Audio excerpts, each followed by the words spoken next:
There's a third passage, and it is a double passage. Let's read the blurb very quickly. It says, passage 1 is adapted from cloud seeding, not effective at producing rain as once thought. New research shows, 2010 by American Friends of Tel Aviv University. Passage 2 is adapted from Janet Pelly, Does Cloud Seeding Really Work? 2017 by the American Chemical Society. So what you'll notice is that both talk about cloud seeding and both talk about whether or not it works. And even if you don't know what cloud seeding is, it basically is something that they're doing that produces rain. So in the first paragraph of the first passage, what they're going to do is they're actually going to explain what cloud seeding is. If you look at line 3, it says, scientists use cloud seeding. It's a weather modification process designed to increase precipitation amounts by dispersing chemicals into the clouds. In paragraph 2, they tell you what specific materials are inserted, silver oxide and frozen carbon dioxide. And the claim here is that it may not be as effective as it had once been hoped. So what they're doing is they're looking at a specific study, line 10 to 11. It says, in the most comprehensive reassessment of the effects of cloud seeding over the past 50 years, new findings from all these people, they've dispelled the notion right here that cloud seeding is an effective mechanism for precipitation enhancement. So to dispel is to sort of do away with the notion that cloud seeding is effective. And they're basically saying that this was a very comprehensive study, the most comprehensive in 50 years, which adds to its weight. So in the next paragraph, they're going to talk more specifically about what was going on in the study. They're saying Professor Alpert, they looked at the data and they told you where it was. It was in the Sea of Galilee in north of Israel. And they basically did like a statistical study. It says they looked at a comprehensive rainfall database and they compared statistics from periods of seeding and non-seeding, as well as in adjacent areas, which means the areas right next to them. And what were the results? That's in the next paragraph. It says, line 27, they were able to show that increments of rainfall happened by chance. He reiterates in line 29, for the first time we were able to explain the increases in rainfall through changing weather patterns instead of the use of cloud seeding. So basically it's saying that any increase in rainfall happened because of weather patterns, not because of the seeding process. And then the next paragraph, they're going to focus specifically on a 6-year period. They say it originally was thought to be the product of successful cloud seeding, but in actuality, line 35, it corresponded with a specific type of cyclone, which is consistent with increased rainfall over mountainous regions. And for evidence, they said there was similar significant rainfall increases over the Judean mountains, which did not have the seeding. So overall, the passage is basically saying that cloud seeding doesn't work, and the argument is this very comprehensive study, which they kind of explained, and they focused on this 6-year period. Second passage. So the first paragraph is going to talk about a study. It says, last year marked the conclusion of a massive 6-year study that had been the most comprehensive and rigorous to date to investigate whether cloud seeding actually increases precipitation. So the same question was asked here in this study as the previous study. Also keep in mind that passage 2 is coming from a 2017 article, whereas passage 1 is coming from a 2010 article. So we can pretty much assume that this study is more comprehensive than the previous study. Let's keep going. It was called the Wyoming Weather Modification Project. What was the results? It says, in the end, line 48, it was not able to provide a definitive answer as to whether seeding works, but the results do provide a body of evidence that cloud seeding is working under certain conditions. So that's actually very different from the previous study, which said that cloud seeding actually wasn't working at all. Here, they're basically saying they're not 100% sure, but it seemed to work under certain conditions or in certain circumstances. And that was said by this guy, Roloff Bruntjes. Obviously, I can't pronounce his name. It says he was not part of the project, but he knew someone who was. In the next paragraph, they're going to give some background into the discussion, and they said the same thing as the first paragraph. They typically inject silver iodide into the clouds, and they compare precipitation gauges, which is going to become important a little bit later. The important thing here in this paragraph is line 58. It says the studies were not repeatable, which is actually, standard of scientific studies. You have to be able to repeat them. And there were not enough trials to guarantee that observed increases in precipitation were not due to chance. So basically, they didn't really get any good results in the past. And one of the reasons is when you do the weather modification, the variability in the natural rainfall is 10 to 100 times as large as the amount of precipitation augmented by seeding. So basically that means if seeding changes 10% of all the rainfall, that's only 10% of the changes that you see in the natural world. So obviously it sounds like it's a hard task or a hard question to answer whether it actually works or not. So that's the background. And then the next paragraph says, the Wyoming project researchers thought they could address the drawbacks. So what did they do? Now we're going to talk about the study. They conducted more than 150 tests. They randomly selected clouds. So basically they're talking about the methods. And what were the results? It says measurements from the high resolution snow gauges on the ground indicated that seeding elevated snowfall by 5 to 15%. So that sounds like it's working. But they say the result was achieved only after the researchers threw out some of the tests where silver iodide drifted into control clouds or where there was not enough seeding material released. So the final results were not statistically significant. So basically their study kind of got messed up, because they're doing all this stuff out in nature. Yet they remain optimistic by saying in line 80, the results provided evidence for a positive trend. So it seems like it might work, but they don't have enough evidence to actually prove it, yet they're optimistic. And then here we're going to talk about some of the methods. It says they took advantage of new developments in remote sensing and atmospheric modeling. What were some of those developments? It says remote sensing observations are valuable because radar can describe growth of snow in a cloud much more immediate way than snow gauges can. So we're comparing radar to snow gauges, said by Bart Geertz. And then he's just reiterating, they quote him, line 91, detailed remote sensing measurements of cloud dynamics are cheaper and more doable than randomized statistical experiments that measure increases in snow on the ground. So basically they're saying it's a better method to try to measure things inside the cloud as opposed to on the ground. So if we're going to annotate this passage, we can do it relatively quickly. Passage 1, the first paragraph, basically talks about the concept. What is cloud seeding? Why is it done? The second paragraph is basically the main argument of the passage right over here. It says that cloud seeding may not be effective as it once was. So I'm going to write thesis, and then we're just going to say not effective. The next paragraph, as in all scientific passages, talks a little bit about what the methods of the study was. The following paragraph talks about really the conclusion of the study, which was that the increase in rainfall happened by chance. And then in the last paragraph, they're sort of adding more proof by zooming in on a specific area. And this information actually backs up the conclusion. It talks about why it happened and why they said that ultimately it's not effective.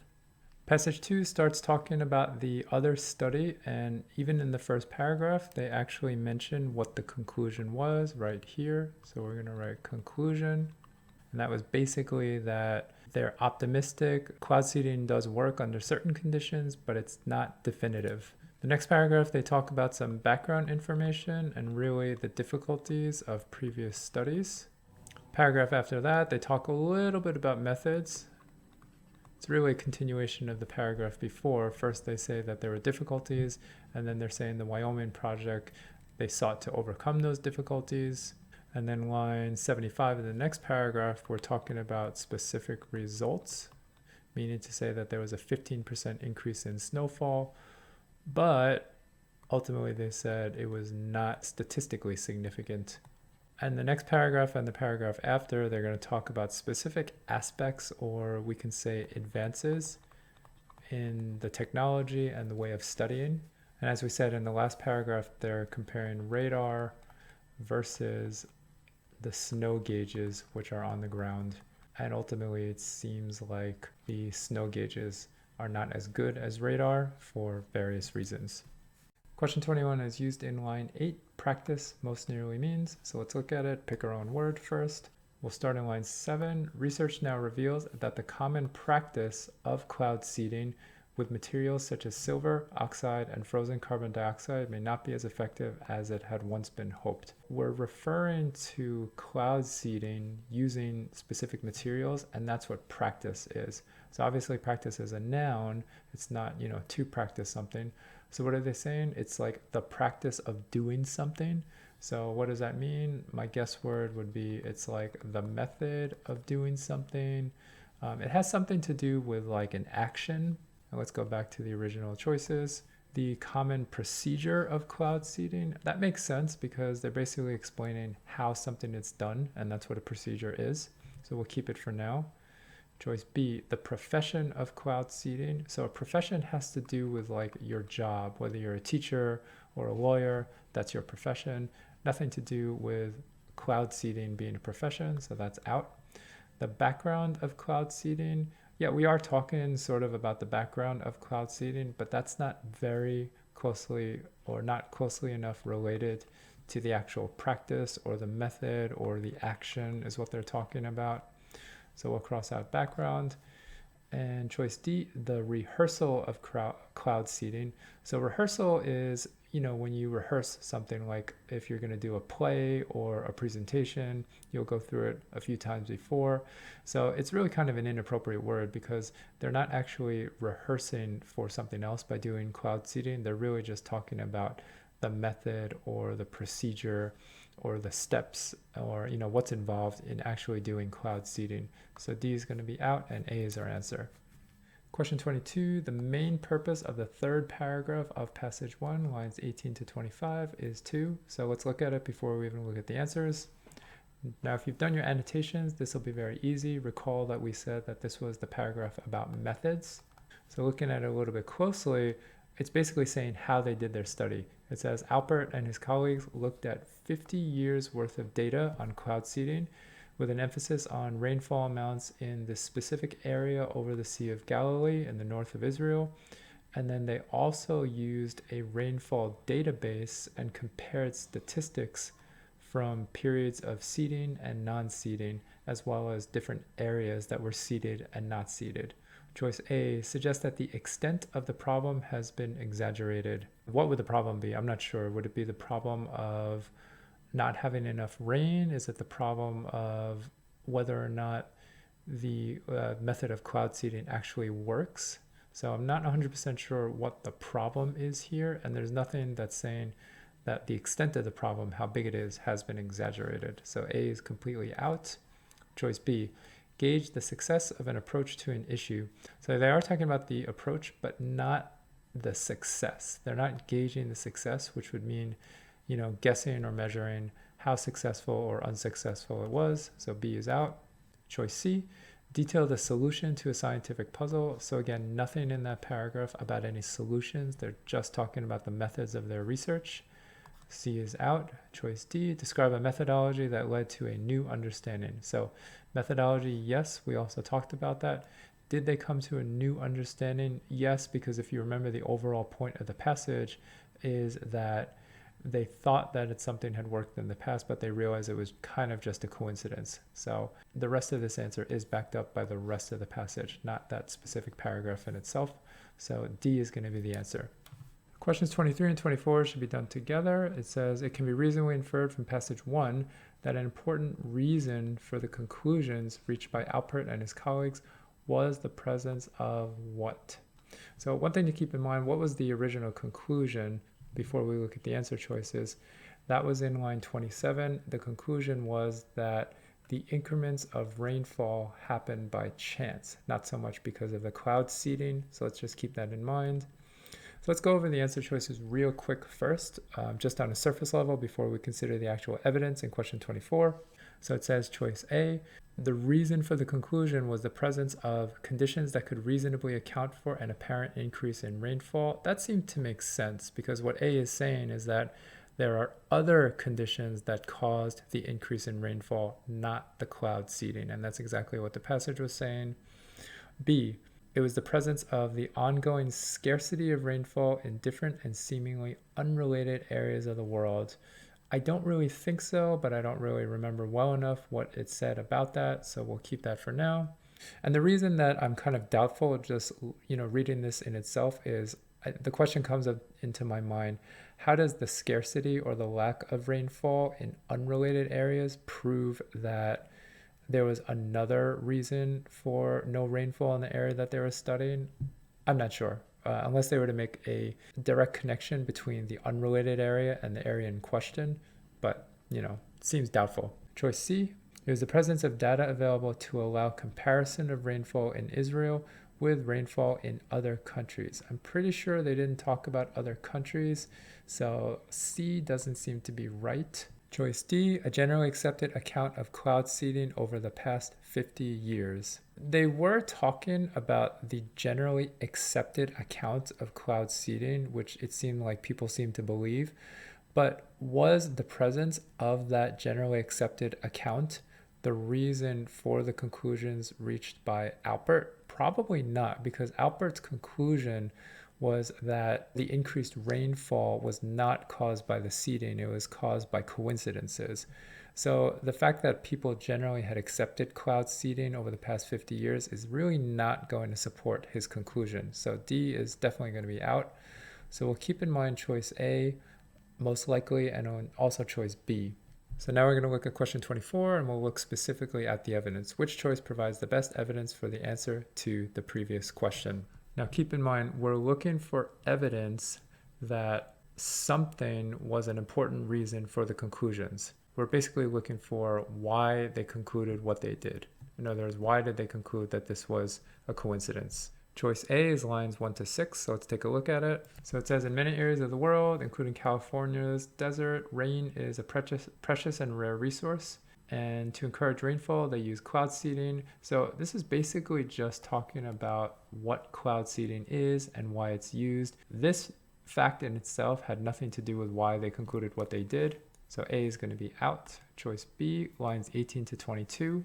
It says, during the course of his study, Professor Alpert and his colleagues looked over 50 years worth of data on cloud seeding with an emphasis on rainfall amounts in a target area over the Sea of Galilee in the north of Israel. Here we're talking about the methods. Again, the fact that they did this did not lead them to conclude what we read in 27, that the rainfall happened by chance. So B is going to be out. Choice C, 26 to 28. By comparing rainfall statistics with periods of seeding, we were able to show that the increments of rainfall happen by chance. This one might be kind of a distractor. They do tell you how they arrived at the conclusion. It says by comparing rainfall statistics with periods of seeding.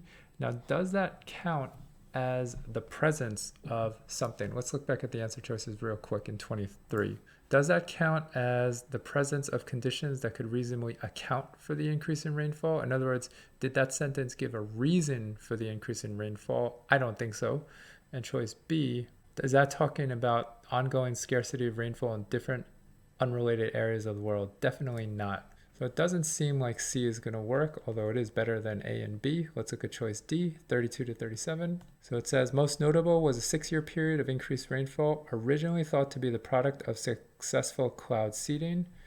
Alpert and his researchers showed that this increase corresponded with a specific type of cyclone, which is consistent with increased rainfall over the mountainous regions.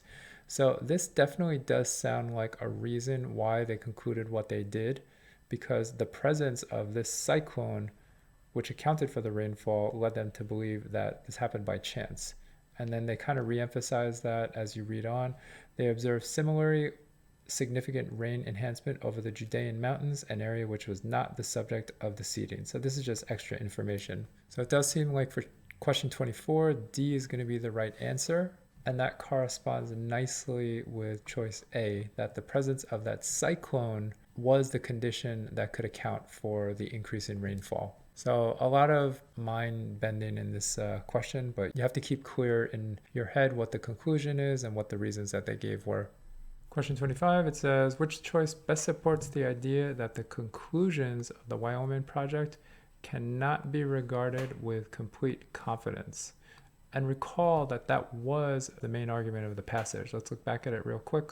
In the very first paragraph, it says, line 48, in the end, the Wyoming project was not able to provide a definitive answer, but the results do provide a body of evidence that cloud seeding is working under certain conditions. And the task in the question is which of these lines supports that idea, that it suggests that it's working, but we can't be completely confident of it. That's what we're looking for. So let's look at choice A, lines 44 to 47. Called the Wyoming Weather Modification Project, the study was run by a team of researchers from the government, academia, and private industry. So this has nothing to do with supporting or going against that conclusion. This is basically just giving some background to the project.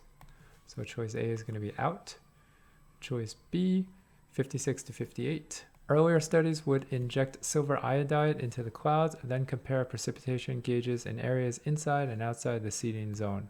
So this is part of the paragraph that we said was just background information. So talking about what earlier studies did also doesn't really support or go against the conclusion. So choice B is going to be out.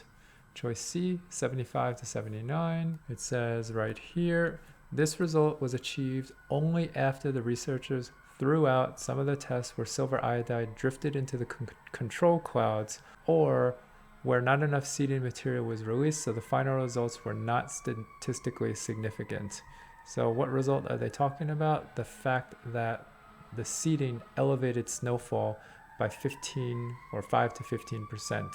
So the question is, does that idea support the fact that the conclusion cannot be regarded with complete confidence? In other words, that the conclusion may not be entirely trustworthy? Yes, for a couple reasons. Number one, their controls got messed up because it says silver iodide drifted into the control clouds. Number two, it also says the final results were not statistically significant, meaning to say that this could have been due more to chance or randomness.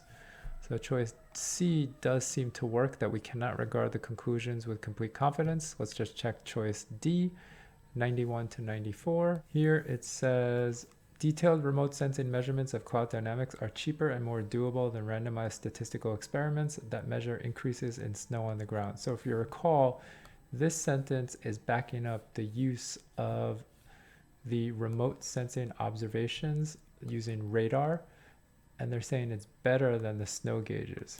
So this sentence is basically just talking about why that method is better, but keep in mind that was the method that they were using in the study. So if anything, that gives more evidence as to why their conclusions was good. So it does not support the idea that we cannot regard the conclusion with confidence. It actually is supporting the conclusion.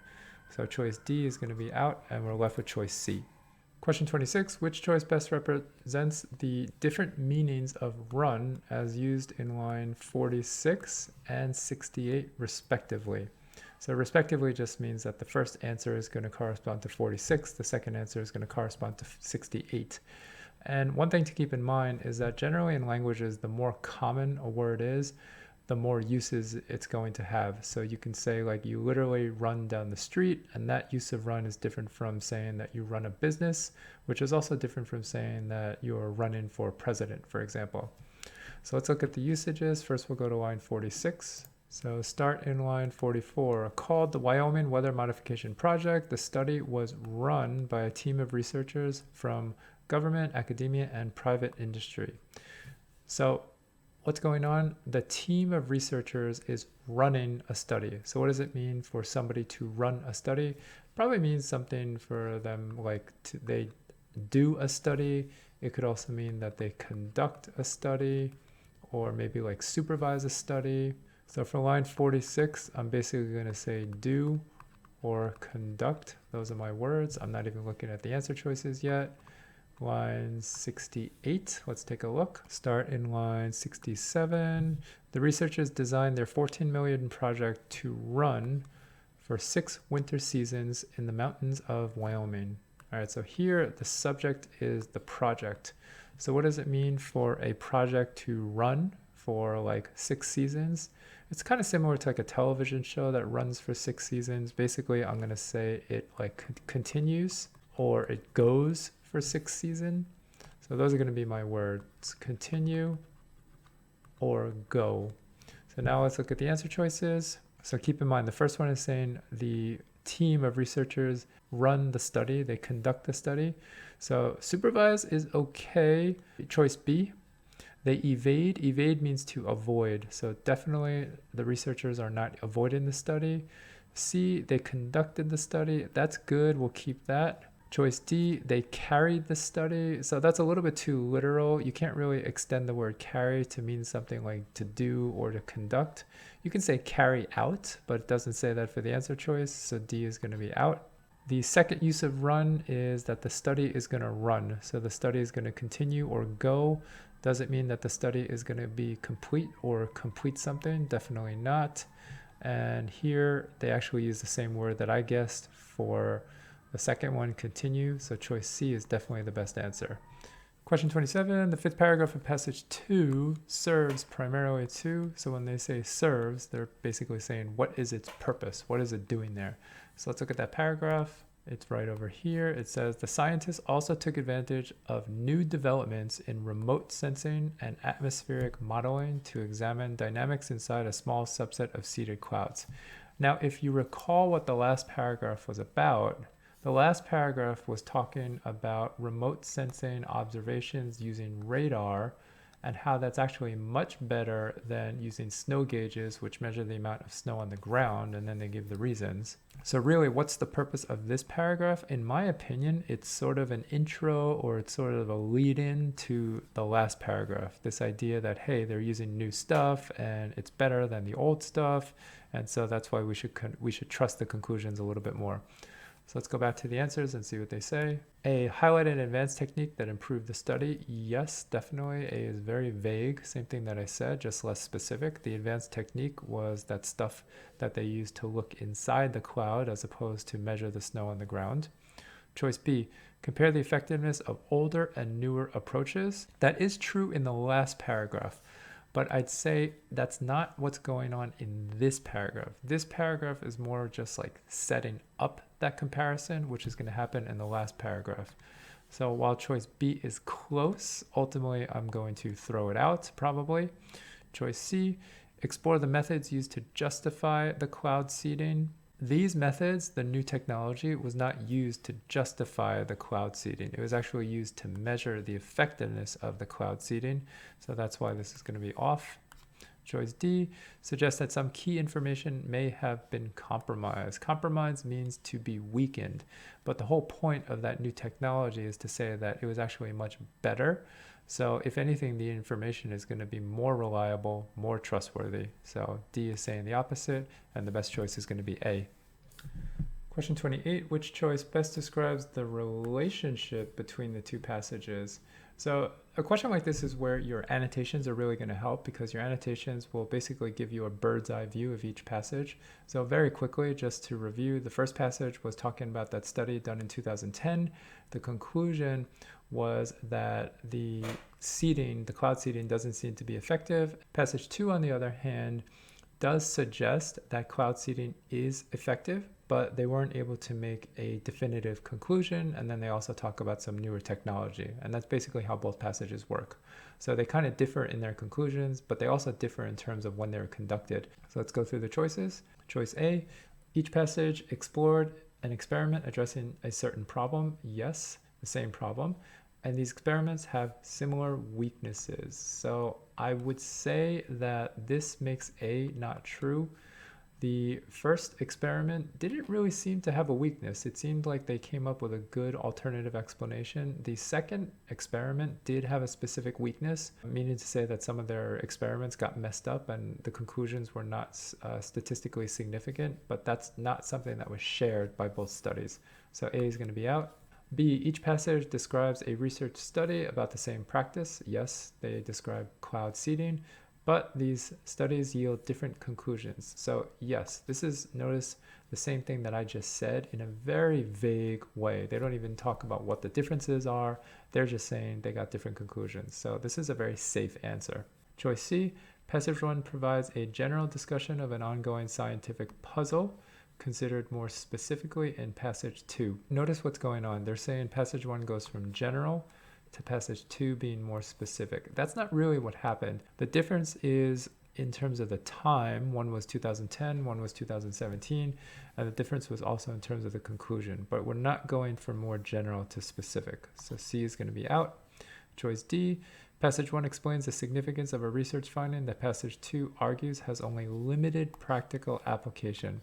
So this kind of sounds fancy, but this actually implies more of an agreement. So to say that passage 1 explains the significance of a research finding would be to say, hey, the finding is that cloud seeding doesn't work.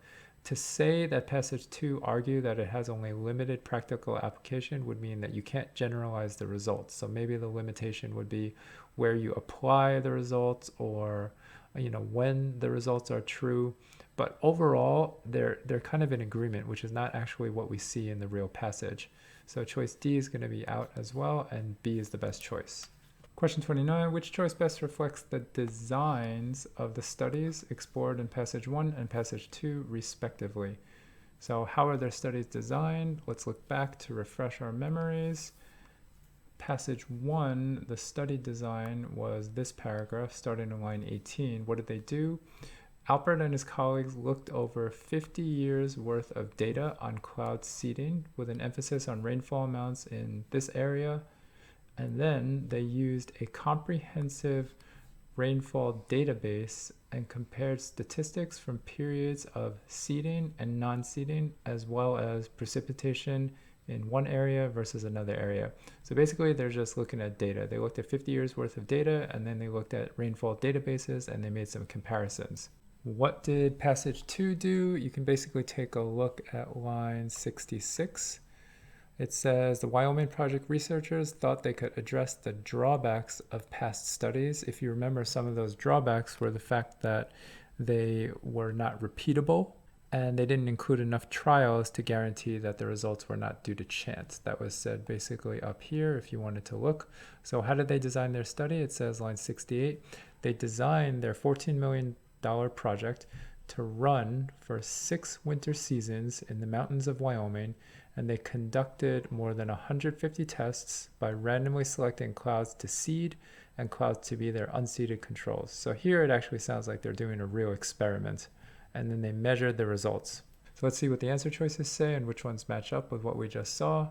Choice A, the researchers in passage 1 compared seeded and unseeded clouds. Not true. Passage 1 did not look at the clouds specifically. They compared areas that were seeded and not seeded, whereas the researchers in passage 2 only seeded clouds. Also not true, because as we read, passage 2 did compare both seeded and unseeded.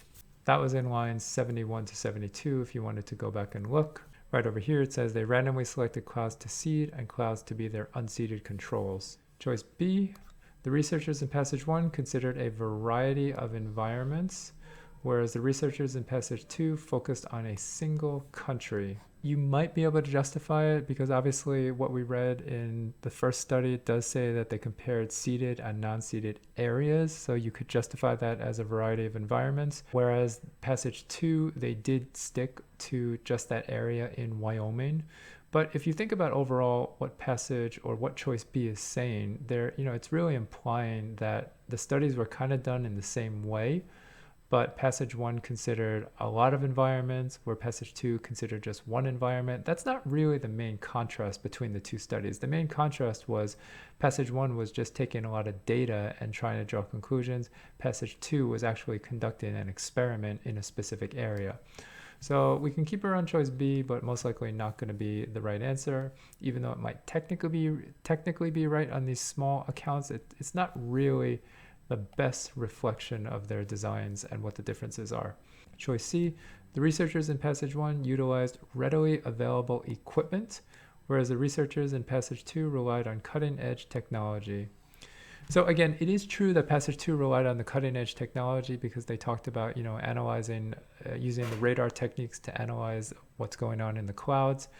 It's not really true that passage 1 used readily available equipment. It's more like passage 1 used readily available data. So I'd say that is what makes choice C off. So not likely going to be the answer. Also a little off like choice B. Choice D, the researchers in passage 1 analyzed a set of existing data where the researchers in passage 2 conducted new experiments. So yeah, this exactly gets what's happened in the passage in a very vague way. Passage 1, as we just read, they looked at all these databases and the 50 years worth of data. Passage 2, they actually designed new experiments, which is probably why it cost $14 million. And it also said, remember that they conducted 150 tests. So overall, choice D is your best answer.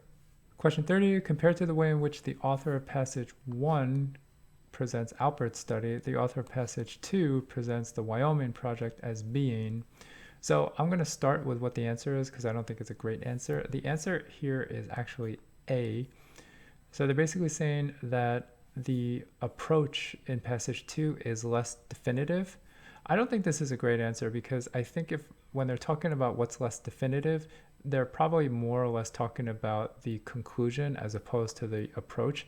I think they can justify this by pointing to lines such as 48 because it says the Wyoming project wasn't able to provide a definitive answer. But again, really, we're talking about the conclusion as opposed to the methods. You can argue that the methods maybe were less definitive because what did they do in line 76?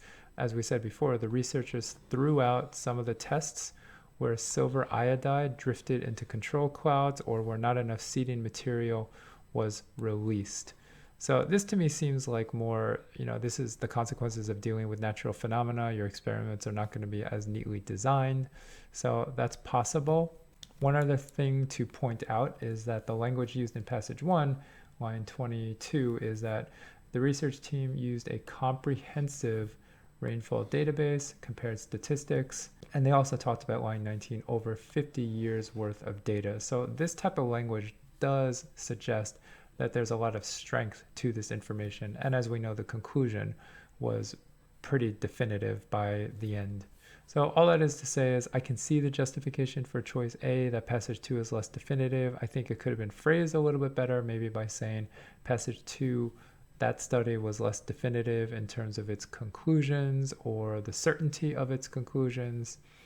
So nonetheless, we can go quickly through the other answers. Choice B, was passage 2 less flexible in its approach? I think they're really just different approaches. Passage 1, as we said, analyzed existing data, whereas passage 2 actually conducted new experiments. So, I mean, I don't know if you wanted to argue that that's more or less flexible. I don't really want to say that by using existing data, you're actually being more flexible. I'm sure they were using very strict standards in, data analysis. So B, the flexibility doesn't really seem to be the issue. Choice C, was passage 2 more relevant in the approach? So relevant has to do with importance. So if you chose C, you'd essentially be saying that an experiment is more relevant than a statistical study. I don't know, you can argue that that might be true because experiments are repeatable, but the way passage 2 presents it, keep in mind that the results were not really definitive. I don't think this is a great answer either. Choice D, more abstract in its approach. It's kind of an off word. To say abstract, that's kind of the opposite of concrete. I'd say passage 2, where you actually set up an experiment, is very concrete because you're actually setting up experiments, you're looking at data, you're measuring stuff. So really, the scale of how abstract versus not abstract the two experiments are, I think is just the wrong way to compare them. So D is not going to be it. And all that means is I still do think that A is better than C, but I don't think A is a great answer in itself.